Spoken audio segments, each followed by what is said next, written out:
What if one of the biggest reasons you're feeling stuck right now, financially, emotionally, even spiritually, was something so ordinary you walk by it every single day without giving it a second thought? Not your phone, not your job, not your meditation practice, your chair. Yes, you heard that right.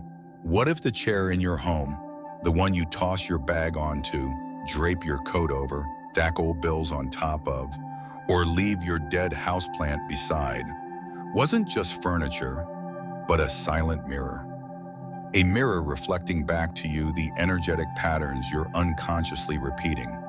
And what if, just maybe, those patterns were quietly shaping your state of mind, your clarity, your sleep, and yes, even your money flow? I know, it sounds almost laughable, but stay with me. Before we move deeper into today's exploration, may I gently ask for your support? If this kind of mindful reflection resonates with you, please consider giving this video a like, a share, or a simple subscribe. I'm on my way to reaching 1,000 subscribers here on New Day Mindfulness, and your presence helps me continue offering meaningful, heart-centered content for others who may need it, just like you. Now, back to the chair. In today's video, we're going to explore something most people never consider: how the placement of seemingly mundane objects, your shoes, your wallet, your broken electronics, your empty bag, on a chair could be blocking not only your prosperity, but your peace. Now, if this is your first time here on New Day Mindfulness, welcome. This channel is about helping you reconnect to ancient wisdom with modern awareness. We blend Buddhist philosophy, mindfulness practices, and energy alignment to create more spaciousness and clarity in your daily life. We're going to walk through 6 categories of everyday items that, when left on chairs, may be doing more energetic harm than you realize. For each, I'll offer you a spiritual insight, a reflection, and a practical step.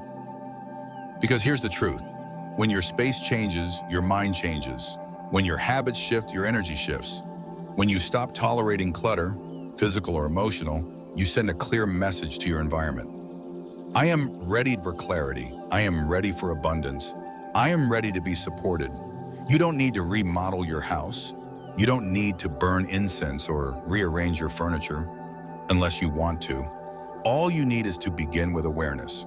So as we move into the main part of today's video, I invite you to stay open. Listen not just with your ears, but with your body. Notice what resonates. Notice what feels uncomfortable. Notice what suddenly makes sense. And most importantly, notice your chairs, because what's sitting on them might be telling you something your mind has been too busy to hear. Let's begin. Item 1, broken or unused objects, the energy of delay. Insight: in Buddhist thought, things that are broken but still held on to represent clinging. Unfinished business can create energetic congestion. Let's start here, with what we hold on to that no longer holds us. One of the most subtle yet powerful teachings in Buddhism is the concept of attachment. We tend to think of attachment as emotional, relationships, ego, fear of loss. But physical objects are often where attachment begins and where it hides in plain sight. Now imagine this: you walk into your room and see a chair, one of the many you pass by daily. On it sits a cracked teacup you keep meaning to glue. Next to it, a lamp with a frayed cord, a tangled pair of headphones, a stack of old notebooks you haven't opened in years, maybe even a broken bracelet you once loved but now avoid fixing. It doesn't look disastrous. Nothing is on fire. You've gotten used to the pile.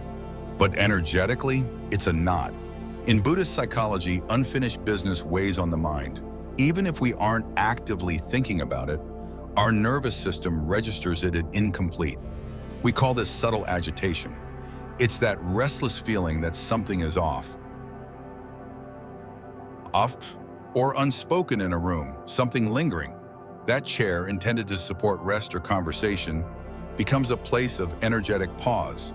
Not the calm kind, the kind where the chi gets stuck, the kind where mental clarity can't flow because too much is piled up in limbo. And here's the deeper truth: broken objects often reflect broken beliefs.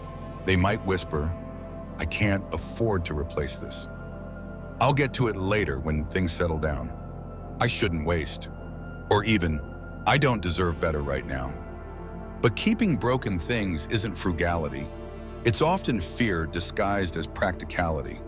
When we keep what doesn't work, we teach our space and ourselves that delay is acceptable, that unresolved is okay, that tomorrow, someday maybe, is a better time to take action.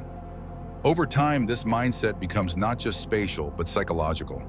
Our dreams are postponed, our clarity dims, our forward motion stutters. Let's return to the chair.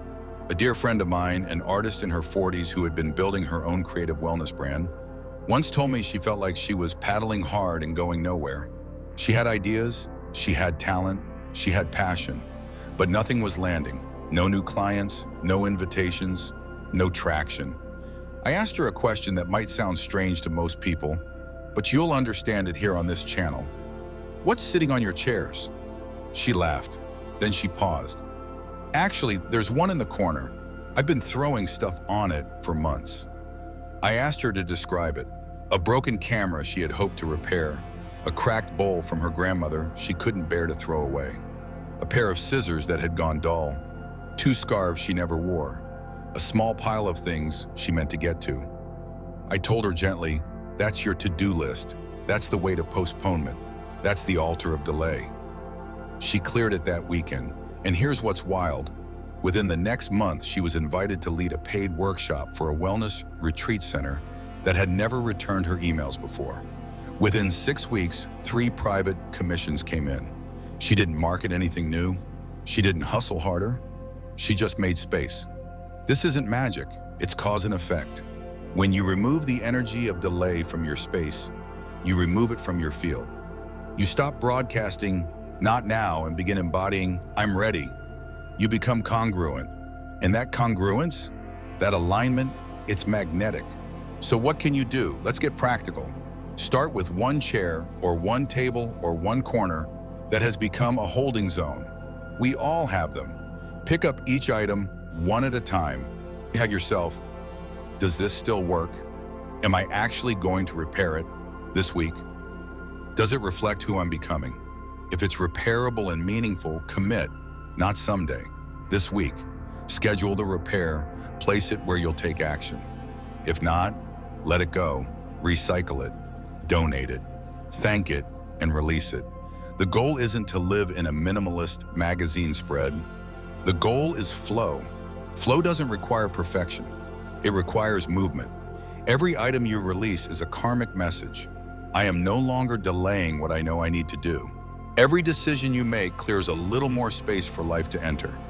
And every chair you return to its true purpose, a place of rest, of stillness, of presence, becomes a gentle reminder that you are no longer cluttering your future with fragments of the past. You're here, you're present, you're ready.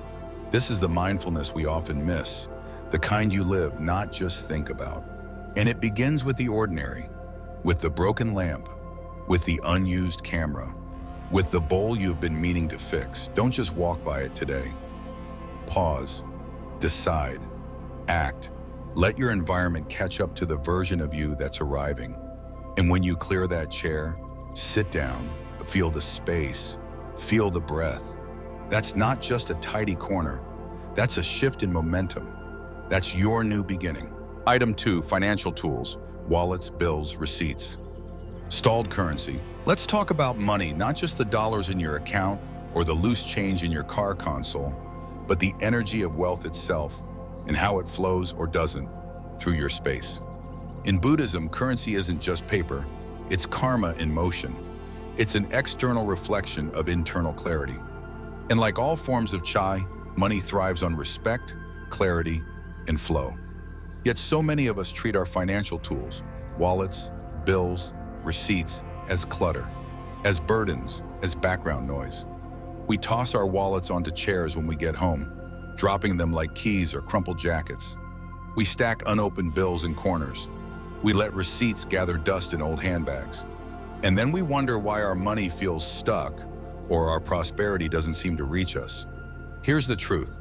How you hold your financial tools is how you hold abundance. The wallet isn't just a leather pouch. It's your personal altar of economic energy. It carries more than cards and cash. It carries your beliefs about wealth, your fears, your habits, your intentions. So what happens when that sacred object, the one that holds your prosperity energy, is left casually on a chair, surrounded by laundry, broken chargers, or yesterday's newspaper? Energetically, it's like putting your bank account on pause. Or worse, leaving the door open for scarcity to walk in. In Buddhist cultures, sacred items are elevated. Literally, statues of the Buddha are never placed on the floor. Scriptures are stored above waist level. The higher the placement, anman, the more reverence, so on, and the more energy retained. Your financial life deserves the same treatment. I once worked with a client, a mid-career marketing consultant, who came to me saying, I don't know what's going on, but every time I get a new client, another one disappears. It's like I can't get ahead. He wasn't living extravagantly. He wasn't careless with spending. He was just stuck. We did a home energy walkthrough, and there it was, his wallet, sitting on a living room armchair, usually under a jacket or some papers. I asked him, "Where do you keep this when you're not using it?" He shrugged. "Wherever I drop it, honestly. I never thought it mattered." So we changed that. I asked him to find a box, something intentional, something clean. He chose a beautiful carved wooden box with a simple image of the Buddha on top, something he had bought years ago in Thailand, but never used. He placed the wallet inside it and began calling it his wealth temple. He made it a small habit. Every night when he came home, the wallet went into the box. He'd pause for one breath, say a silent thank you for whatever money he had and whatever was still on the way. 1 week later, he got 2 unexpected notifications. One was a client who had forgotten to send final payment. The other was a commission payout he hadn't anticipated. Nothing life-changing, but enough to catch his attention. His words? It felt like a nudge from the universe, like money was trying to return, but it needed an invitation. That's what this practice does. It invites prosperity in, with clarity and care. But let's go deeper, because it's not just the wallet. It's the bills, the receipts, the unopened envelopes we stash in drawers or under piles of mail. Each piece carries weight, not just informational, but energetic. A late bill whispers anxiety every time you see it. A crumpled receipt from a trip you regret might carry residual guilt. A medical invoice might hold fear. And all of them together, scattered or piled, become a shrine to avoidance. You don't need a spreadsheet to fix your finances. You need a clear place to start. So here's your action step. Choose one area of your home, preferably a shelf, a drawer, or a box, and declare it your financial space. It doesn't have to be elaborate, just consistent. This is where your wallet rests when you're not using it. This is where bills wait to be handled, not ignored. This is where receipts go for review before being discarded. Make it clean, simple, elevated. Add a small symbol if you want, a stone, a candle, a photo of someone who taught you the value of money. This isn't about superstition. This is about energetic order. You're training your nervous system to associate money with calm, clarity, and intention, not chaos or shame. You're telling your home, this is where money lives. This is where it's respected. This is where it returns. And here's what's beautiful. When you do this, your actions begin to mirror that energy. You open your wallet more carefully. You become more discerning about spending.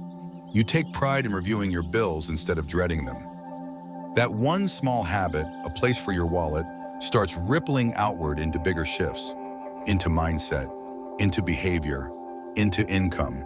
Because money responds to clarity. It doesn't like to be dropped, lost, ignored, or stepped over. It wants to be seen, tended to, held. So if your financial life has felt stuck lately, look not just at your numbers, but at your space. Where does money sleep in your home? Is it honored? Is it crumpled? Is it forgotten? Or is it waiting patiently for you to notice it again? This isn't about control, it's about alignment. You don't need to meditate for hours to call in abundance. You need to align your external habits with your internal values. That's when wealth, real wealth, not just money, starts to flow. Not from wishful thinking, but from grounded presence. Item 3, shoes and clothing. The energy you track, and if your chair could speak, what would it say about your journey? Because every time you place something on it, especially something that's touched the outside world, You're bringing a story into your sacred space. And shoes? Shoes tell some of the loudest stories of all. In many Buddhist monasteries, it is not only customary, but required to remove shoes before entering. It's not just about cleanliness, it's about energy. Symbolically, shoes are our interface with the world. They absorb the roughness of our day, the pace of our worries, and the dust of everything we've walked through, literally and emotionally. Now let's reflect for a moment on what it means when we take those shoes and drape them over a chair. From an energetic standpoint, it's a disruption, a mingling of two mismatched intentions. The chair, which represents rest, groundedness, and hospitality, becomes an altar of debris from the outside world. It's as if we're saying, this chaos belongs here. When shoes are tossed onto chairs, the spiritual harmony of the space becomes blurred. The outer journey overshadows the inner stillness we hope to create. But this isn't just symbolic, it's visceral. Ever notice how the room feels heavier when your clothes or shoes are scattered around, especially when left on chairs? You may not realize it, but that visual noise seeps into your nervous system. It creates a low-grade tension, a sense of incompletion, like something's out of place.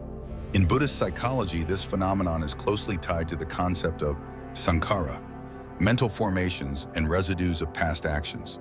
Even the objects in our space can act as anchors for old impressions. A dusty pair of heels from an event you didn't enjoy. Work boots that remind you of fatigue. Sandals worn through seasons of emotional transition. Our clothing carries memory, and when we unconsciously throw it over our resting spaces, we may be creating microdoses of unrest without even realizing it. Now here's a quick story that brings this to life. A meditation student of mine, a young architect living in San Francisco, complained that he never felt truly off. Even in his studio apartment, he said, "It always feels like the outside world is inside with me." I asked him to take me on a virtual tour of his space, and there it was, 2 chairs near the door. One always had shoes draped over the back, and the other had a half-folded hoodie and a pair of joggers. The same chairs he used when eating, sketching, or checking emails. No separation, no invitation for rest.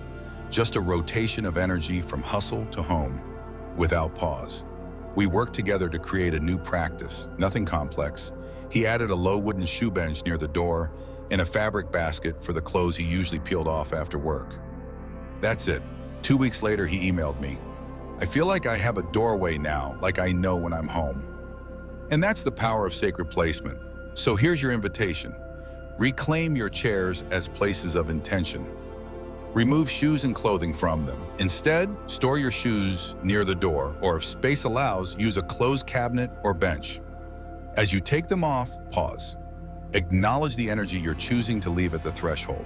And for your clothing, especially the kind that's been around the block, train your body to place it in a hamper, a hook, or a drawer immediately. This isn't about being tidy for tidiness. This is about anchoring a practice of energetic hygiene. Each time you honor your objects by giving them a place, you send a message to your deeper self. I respect the energy I carry. I release what no longer belongs. And when that message is repeated day after day, your home becomes more than just a place you sleep. It becomes a filter, a sanctuary, a sacred container that separates the noise of the world from the stillness of your center. The chair in this practice becomes a symbol again, not of mindless tossing, but of mindful pausing. A place that receives you, not your residue. And when that distinction becomes embodied, your energy shifts. You sleep deeper, you think clearer, you feel less weighed down. All because you chose to stop confusing your resting places with your transit stations. So ask yourself, what are your shoes saying when you drop them? What do your clothes whisper when they're flung over a chair? And what might change if your home, every part of it, began to reflect who you're becoming instead of where you've just been? Item 4, dead plants or dried flowers, symbols of stagnation. In Buddhist symbolism, plants are more than decorative. They are living mirrors of our inner landscape, responding to care, environment, intention. They breathe, they receive light, they grow. So when a plant dies and we leave it there on a chair, in a corner, or atop a shelf, it doesn't just sit quietly. It speaks.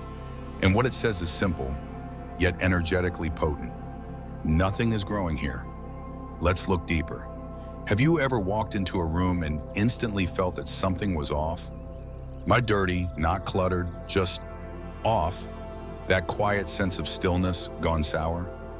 More often than not, when we pay attention to the details, we find the culprit. A brittle stem still clinging to a pot, dried leaves that haven't seen water or care in weeks. A bunch of preserved roses once gifted in love, now faded into dust. From a Buddhist perspective, these symbols aren't neutral. They embody the energy of stagnation, grief, and unprocessed attachment. Think of it this way. Plants are life forces. They participate in our environment, subtly regulating qi, the life energy that moves through all things. When that life force dies and remains unaddressed, we create energetic pockets of holding on. And if that dead plant is placed on a chair, a space meant for grounding, support, and receiving, we create an energetic paradox, a message that says, hold me up, but I can no longer grow. Now imagine the deeper layers of what that communicates. Subconsciously, it tells your home and your nervous system, this is a place where growth has stopped. This is a place where we honor decay without release. This is where we keep what no longer thrives. I once visited a client, a therapist, who told me her practice had plateaued. No new clients, no spark, just same old, same old. When I entered her space, the first thing I noticed was a chair by the window with a wilted spider plant sitting on top. The plant had clearly died weeks before. Its roots were dry, the leaves brown and curling inward like grief itself. I meant to replace it, she said. It's just, I haven't had time. We all know that feeling, don't we? And yet, within a week of discarding the plant and bringing in a small peace lily, she messaged me. A woman just emailed me. She found me randomly through an old article I forgot I wrote. She booked 6 sessions, out of nowhere. It wasn't the plant, per se. It was the gesture, the act of choosing life again, of making space for renewal. So what can you do? Action. Replace dead or dried plants immediately. Don't rationalize. Don't wait. If it's brown, brittle, or not bouncing back, it's time to let go. Then choose one small living plant, something simple, something that thrives in your light and lifestyle. Peace lilies, snake plants, bamboo, even fresh herbs like mint or basil. Now, this is the key. Don't just set it and forget it. Make watering and tending that plant part of your mindfulness practice. Not a chore, a ritual. Each morning when you check the soil, do it with the same reverence you would a meditation bell. Ask, is this space supporting life? Is this home supporting growth? Am I choosing vitality? Because here's the deeper truth. When we let our environments die slowly, through neglect, through forgetfulness, through resignation, we begin to mirror that decay. But when we nurture even the smallest sign of life, a sprout, a seedling, a soft green stem, we plant something new inside ourselves. Hope, presence, momentum. And that, dear friend, is the opposite of stagnation. Your chair can be a pedestal for this. Let it cradle not what is faded, but what is growing. Let it reflect your willingness to engage with life, not just watch it fade, because you deserve a space that supports your unfolding, not one that clings to the past. A simple act, removing a dead plant, adding a new one. But energetically, it's a thunderclap. It says, I'm no longer feeding what no longer feeds me. I'm here to grow. Item 5, electronics and screens. The hidden drain of focus and flow. We live in an age where screens are omnipresent. Phones, tablets, laptops, blinking, buzzing, whispering for our attention from the moment we wake until the moment we rest. They carry our calendars, our conversations, our cravings, but they also carry subtle chaos. Now pause for a moment and ask yourself, where do your electronics rest when not in use? If your answer includes on the chair, we need to talk. Let's begin with a simple insight from Buddhist psychology. What surrounds us shapes our awareness. When you place your electronic devices on a chair, especially one still active or glowing with notification lights. You're not just setting down a gadget, you're placing a portal of distraction, stimulation, and unresolved thought into a space meant to ground and support. And energetically, this creates a subtle but persistent tension. Well, because electronics are not neutral. They hum with energy, electromagnetic, yes, but also psychological. They hold our to-do lists, our social comparison loops, our unread emails, our unspoken conversations. That's a lot of unresolved chai. And when they sit on a chair, a space that symbolizes stability, receptivity, and rest, it sends an energetic message. I rest, but only partially. I hold presence, but I'm also on standby. I support you, but I'm plugged into something else. It's the equivalent of inviting a guest into your home and then handing them a buzzing device that reminds them of their work, their worries, and their anxieties.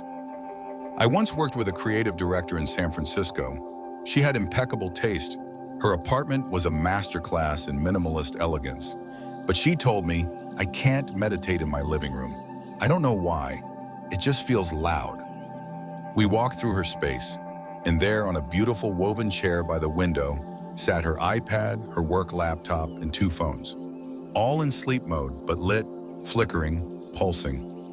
I said, what if we move all these just for today? She laughed, but agreed. We placed them in a drawer across the room. She sat in that chair, closed her eyes, and within 10 minutes, she opened them and whispered, this feels completely different. It wasn't the furniture that changed, it was the frequency. Action. Designate a proper resting place for your electronics, not the chair, not the couch, not where you sit to reflect or read or simply breathe. Create a digital resting shelf, box, or drawer. Ideally, keep it separate from your relaxation zones. If that's not possible, at the very least, power them off and cover them with a cloth or case when not in use. Reduce the energetic noise. Better yet, incorporate a digital closure ritual at the end of the day. Light a candle, take a few breaths, and intentionally power down your devices as you power down your mind. Ask yourself, what am I making space for now that I've unplugged from everyone else's expectations? The Buddha taught that one of the causes of suffering is clinging, not only to material things, but to thoughts, impressions, identities. In a modern context, our devices are tools for clinging to relevance, clinging to connection, clinging to constant stimulation. But they can also be treated mindfully, not as enemies, but as items that require clear boundaries. Your chair, your sacred space, your resting spot, it doesn't need the energy of deadlines, dopamine hits, or open browser tabs. It needs breath. It needs quiet. It needs you. So next time you set your phone down, ask, am I placing this here to rest? Or am I letting it silently siphon my peace? A simple shift, moving electronics to their own home, can radically shift your home's vibration. It tells your nervous system, here we are safe. It tells your subconscious, here we are present. It tells your spirit, here we return to stillness. That's how we reclaim energy. Not always by doing more, but by doing less, more intention. Item 6, dirty laundry. Heavy fabric, heavier energy. We tend to think of laundry as something purely practical, a domestic task, a chore that piles up quietly in the corners of our day. But in a mindful home, especially a spiritually attuned one, nothing is ever just practical. Everything is symbolic, everything speaks. And dirty laundry, especially when piled on a chair, speaks loudly. Let's start with the Buddhist insight. What we leave unresolved becomes karmic residue. Just as unexamined emotions can accumulate and weigh us down, so can unwashed clothes, literally and energetically. Every fabric holds memory. That shirt you wore on a stressful day, it absorbed more than just sweat. It held your agitation. That pair of jeans from a long commute or a difficult meeting. They don't just carry dirt, they carry the vibration of your tension, your defensiveness, your fatigue. And when those clothes, unwashed and unprocessed, end up draped on a chair, we aren't just being messy. We're placing yesterday's energy on today's foundation. We're layering the unresolved onto the seat where we could have rested. We're cluttering our energetic field with the very stories we're trying to outgrow. Imagine a chair as a sacred ground, a place that's meant to support you, to hold space for your stillness or your reflection. Now picture piling it high with clothes that still whisper the weight of your week. Not so restful anymore, is it? A client of mine once said, "I always feel like I can't sit down, like there's never space for me." We looked around her space. Every chair, her kitchen stool, her bedroom corner chair, even her reading nook, was piled with clothing. "Maybe, Essa," I said gently, "your life can't sit either." The following week, she texted me, cleared every chair, did my laundry, sat with tea in silence for the first time in months. I cried, but in a good way. Action. Start with just one chair, the one you're most drawn to, or the one that's been buried the longest. Lift every piece of clothing.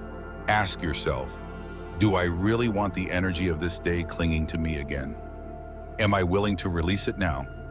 Can I honor this fabric by restoring it, washing it, folding it, or letting it go? Then create a system, not just to move laundry off chairs, but to move emotional energy through your space. Place a dedicated laundry bin in a tucked-away spot, not in plain sight, not beside your rest space, and if you can, build a ritual around laundry. Let it become an act of energetic renewal. As you sort your clothes, name what you're letting go of. This was the shirt I argued in. Let it be cleansed. These were the pants I wore while rushing. May they hold stillness now. This sweater comforted me. May I thank it. Laundry done mindfully becomes less about cleanliness and more about clarity. It becomes an embodied practice in letting go. You see, in many Buddhist teachings, purification isn't just a ceremonial act, it's a daily one. A moment-to-moment cleansing of thoughts, impressions, attachments. And what better way to mirror that than by tending to the very clothes that hold our bodily karma? Remember this, a clear chair invites you to sit, a washed garment invites you to begin again, and a home that honors rest becomes a temple for new possibilities. So next time you're tempted to drop that hoodie or those pants on the nearest seat, pause. Ask yourself, what am I really putting down? And more importantly, what kind of energy do I want to sit in tomorrow? When we make space for ourselves, we make space for everything sacred to return, quietly, gracefully, and fully. Item 7, sharp or harsh objects. Invisible conflict in the field? There are objects that pierce not only the fabric of our clothing, but the stillness of our space. Scissors, open blades, loose safety pins, utility knives, sewing needles left uncapped. At first glance, they seem harmless, common, useful even. But in the mindful home, in a sacred space designed to foster healing and harmony, these small, sharp tools hold a deeper energetic truth. They cut. And if left on chairs, especially chairs meant for rest or reflection, they may continue to cut even when no one is looking. Insight. In Buddhist iconography, weapons are often transformed into symbols of wisdom, but always with great care, mindfulness, and reverence. A sword, for example, may represent the ability to cut through delusion, but only when wielded with clarity and compassion. But what happens when sharp objects are left unattended, casually tossed onto a seat, or buried under a pile of clutter? They lose their purpose, and instead of symbols of clarity, they become agents of subtle conflict. Think of it like this. Energy is relational. The way we position our tools reflects our internal dialogue. A chair with a pair of scissors resting open on it sends a message, not only to our nervous system, but to our deeper energetic field. Stay alert, don't sit. There's something sharp here. Even if we're not consciously aware of it, our bodies sense these messages.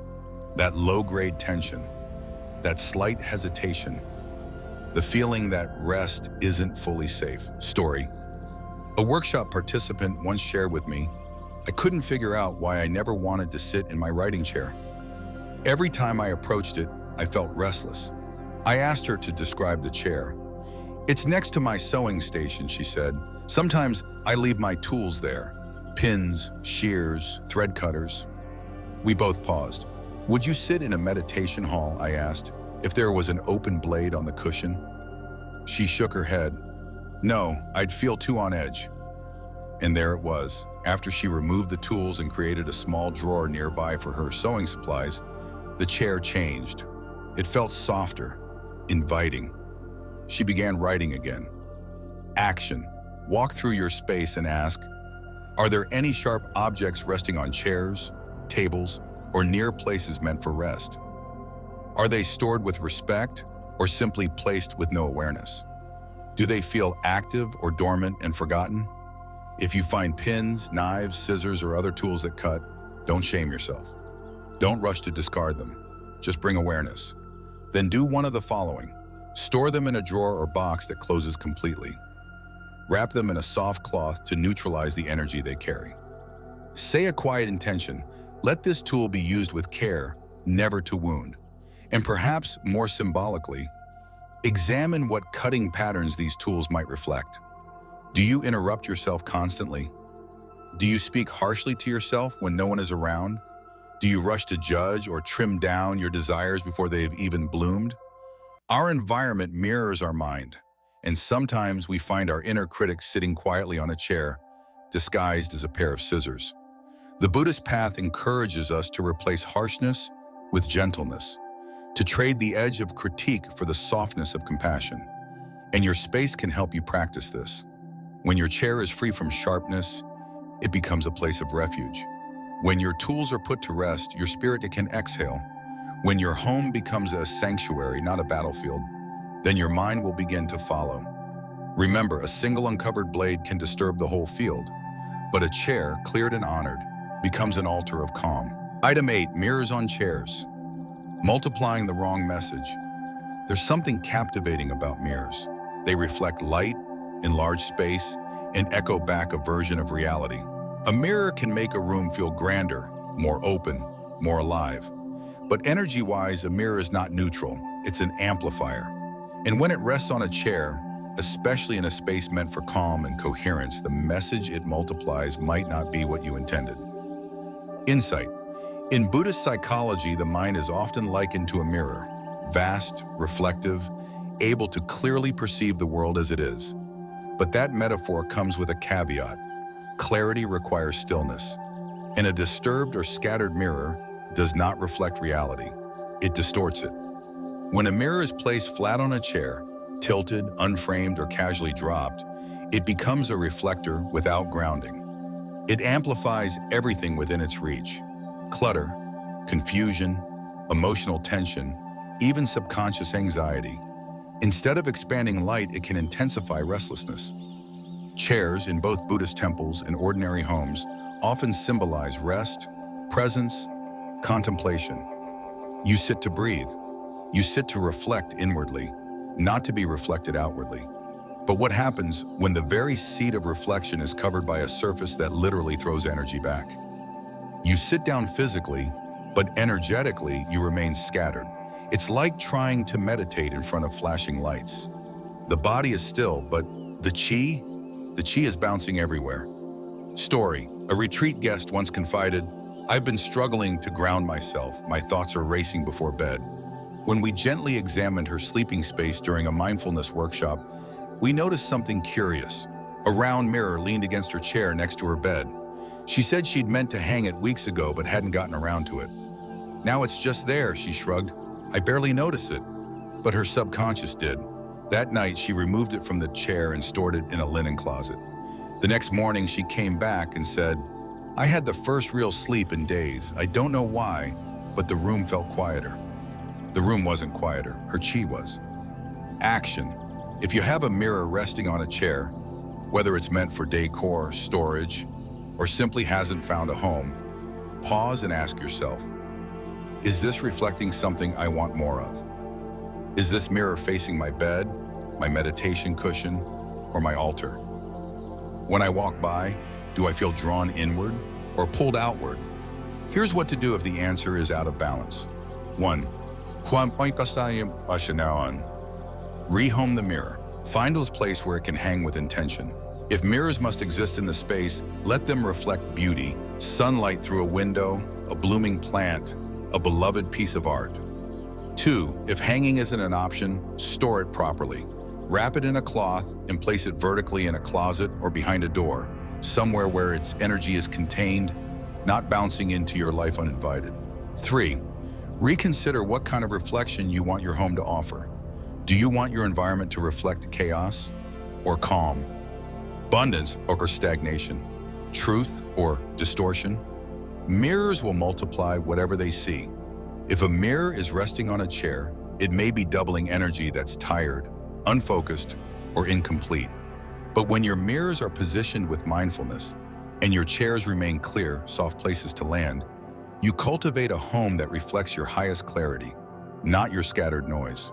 Buddhism teaches that we don't need to add anything to experience liberation.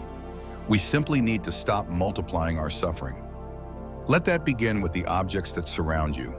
And remember, a chair is a place to rest, not a shelf for reflection. Let your reflection arise from stillness, not from the glare of untended glass. Take a moment and ask yourself gently, what's sitting on your chair right now? Is it a pile of laundry waiting to be folded? An unopened bill? A pair of shoes you forgot to put away? A bag that's been there all week? We tend to overlook our chairs. They're neutral objects, places to sit or to just put something down for a moment. But as we've explored in this video, they're far more than that. In Buddhist psychology and mindful living, space is never neutral. It either holds intention or it holds neglect.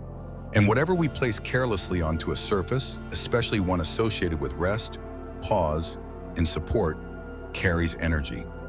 Repetition creates symbolism.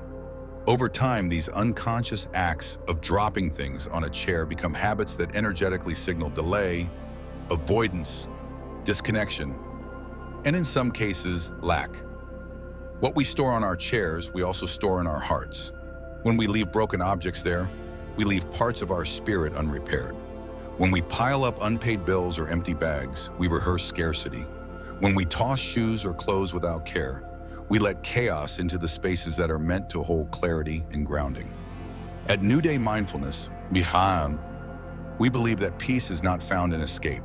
It's cultivated through attention, small actions, clear intentions, sacred habits. So if this message helps shift your perspective, even slightly, I'd love to hear from you. What did you find on your chair today? And what are you choosing to remove? Leave your reflections in the comments.